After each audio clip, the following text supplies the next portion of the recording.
Hi, I'm Ashley from Sunny Made, and we are on week 5 of the Ultimate Beginner Quilt series.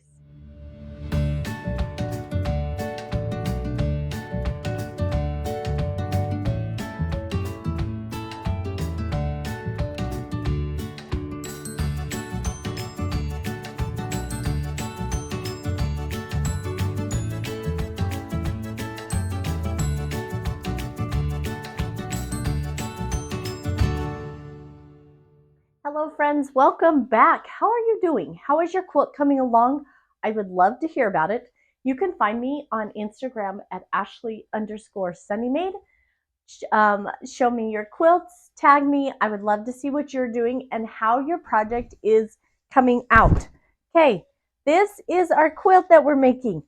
We, at this point, should have a whole quilt top done. So that's what we have. Okay, now it's time to move on. This week we are going to talk about the materials you'll need to finish your quilt, and then we're going to talk about and then I'm going to show you how to make a quilt sandwich. So, new word. Let's first talk about what you need.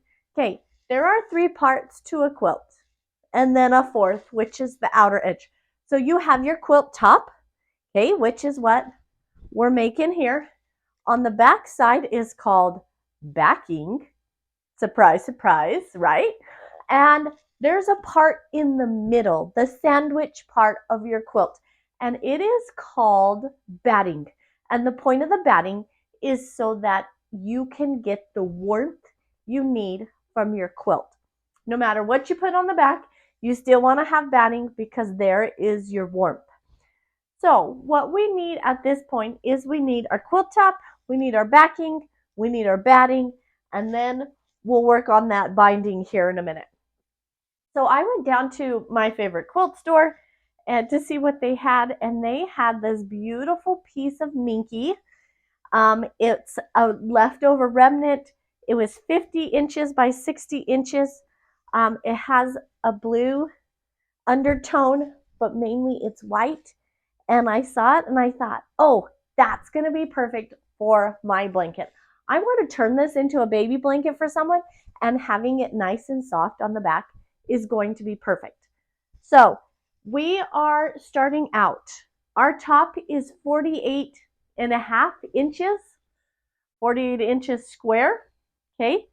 You need at least 50 inches both directions for backing. This one happens to be 50 inches by 60. That'll give me a little bit of wiggle room. If you could get it so that it's closer to 52 inches, that actually is going to be better so that you have a little extra sticking out on each end. So first you need your backing. It needs to be at least 50 by 50, or you can 52 by 52. However is best to do that. Now I know that if you're buying yardage with the fabric is usually 43, 44. So you're going to need probably about 3 yards of fabric for you to be able to piece it together to create a full back. Or if you have this one, this is a 60-inch wide minky. That's with the fabric. This 60 inches is perfect.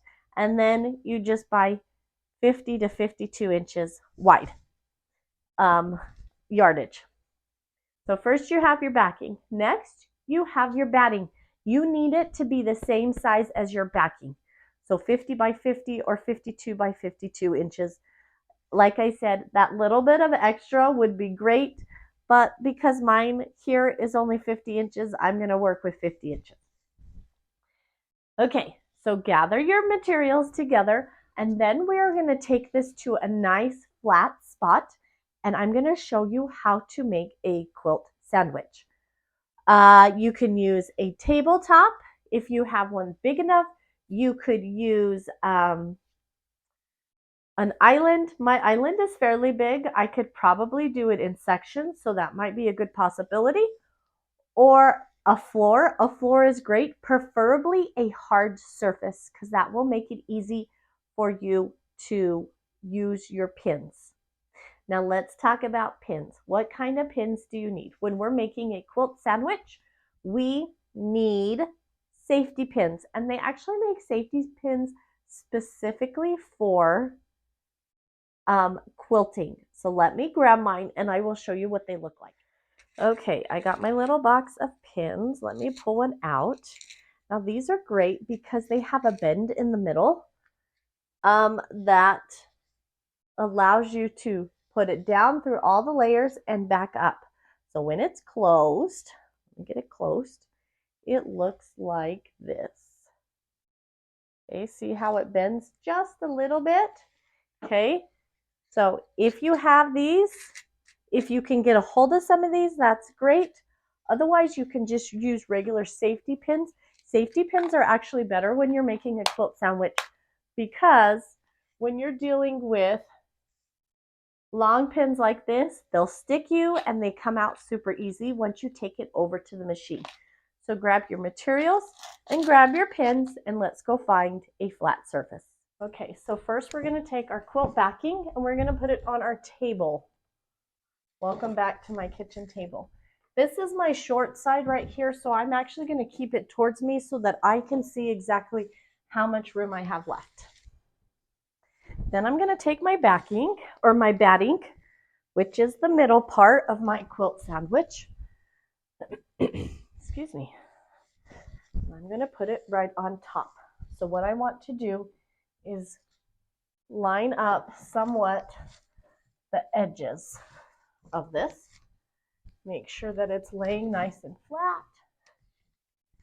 And then I'm going to take my quilt top and put it right on top of it. Now, because my backing is a little bit smaller and I probably would like it a little bit bigger to work with, I just want to make sure that once I put all the pieces together, that there is enough room for the quilt top on top of my backing. Okay, so I'm going to look at the backing, make sure it's lying flat, and put it together that way.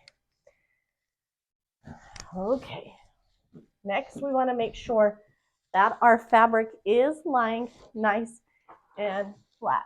Now once you get them all together, you can rotate them around the way you want. Because our backing and batting is bigger than our quilt top, we want to make sure that they both stick out of past the quilt top just a little bit. This one I'm going to do about 1 inch because I'm really close to not quite having enough. So I'm going to start on this end, and in this corner I'm going to pull out my pins and I'm going to start making my quilt sandwich. I sprinkle those out. They will be out and ready to go. So I'm going to put it here in the corner, not all the way to the corner, but you want to make sure that you get all 3 layers. You don't want to pull too tight, but you want to make sure that it's all nice and flat as we go.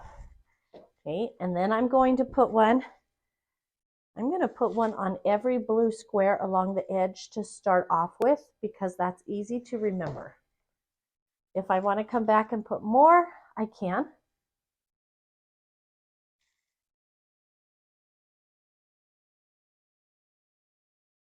And then of course I'm going to put one in the corner block as well. Next, what I want to do is put it down this edge over here. And I dumped all those out and now I'm afraid I'm going to lose them. Okay, get some more pins over here. Okay, we've pinned this side and now I'm going to pin this side. And make sure that, once again, everything is lying nice and flat. Run your hands over it. Make sure, see my bottom there had gotten all messed up from moving it around. And once again, making sure everything is lying flat. Okay. And then I'm going to put pins in the blue ones once again.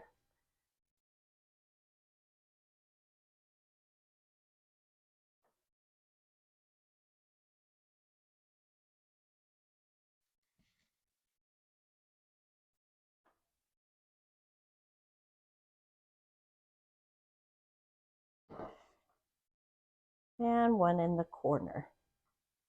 Okay, and now I'm going to continue to put my pins in. I'm going to smooth and put pins in. I'm going to smooth, and what I'm working is, so I have this side pinned and this side pinned, and I'm going to start in this corner and work towards the far corner that I haven't put any pins in yet.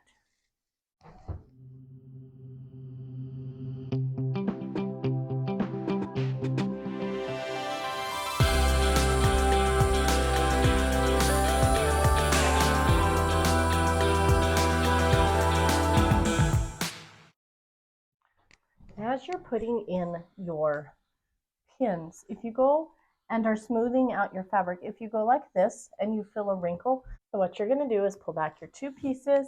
First, smooth out your backing, then you want to smooth out your batting to make sure that's laying nice and smooth, and then we're going to do that quilt top again. And then we just need to add our pins. And this will help things to lay flat and smooth so that when you take it to the sewing machine, you will not have to worry about wrinkles inside the quilt or on the back of the quilt. Okay, this is all that we are going to do today. We're going to make our quilt sandwich with our batting in the middle, our backing, and our quilt top. We're going to lay it out on a nice flat surface, put our pins in it, and now we have our quilt sandwich together. Next week, I'm going to go over how I'm going to quilt this so you can follow along as I do that. And then we are going to head into binding. I hope you have a great week. If you have any questions, make sure you leave them down in the comment section below, and I will see you next week. Happy sewing!